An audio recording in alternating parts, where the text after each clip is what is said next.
ఏ time వేస్తారు sir మీరు ముందు? మేము పొద్దున్న లెక్కనే కాఫీ తాగుతూ ఉండ. కాఫీ తాగి పొద్దున్నే మార్నింగ్ ప్యాక్ చేస్తా ఉండ. మార్నింగ్ ప్యాక్ చేసేది కానీ మళ్ళీ భోజనం టైంకి ప్యాక్ చేస్తా ఉండ. అక్కడి నుంచి అందరమాట కోటర్ తాగుతా ఉండ. ఇయ్యపోతే మీకు ఏమైనా అనిపిస్తుంది? బుర్ర లేకపోతే లీక్ వచ్చేసిందండి బాడీ లీక్ వచ్చేసిందండి మొత్తం. ఏమైనా మాకు సాయం చేసి ప్రభుత్వం చంద్రబాబు నాయుడు గారు పుణ్యం అంటున్నాం. ఏమైనా కొంత అంత డబ్బులు బ్యాండీ కొట్టు లేదా ఆధార్ కొట్టు దేని పట్టుకెళ్తే ఇచ్చేలాగానే చేయించాలండి. మరి మీరు ఇప్పుడు రేషన్ కార్డు ఇస్తాను తెలిసింది, మీకు ఇస్తే బాగుంటుంది అంటారులాగా ఇవ్వాలండి. మరి నాకు ఏమో ఆధారం లేదండి, బియ్యం కూడా వస్తలేదండి. అప్పుడు బెమ్మన్ గారు కూడా చెప్పానండి బియ్యం కూడా వస్తలేదు. అవునా, మీరు ఏదో దయపెట్టి లేకపోతే అలా ఆగుతలేదండి. పొద్దున్నే నేను మా వాసిపోతుందండి.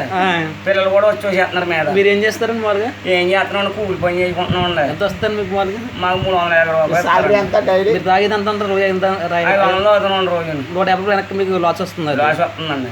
అది ప్రభుత్వం ఏదన్నా చేసండి, సాయం చేసండి మాకు. ఏదో చేస్తే మేము ఏదో బతకగలిగాను అనుకున్నాలో. ఆధార్ కార్డు ఉన్నదండి.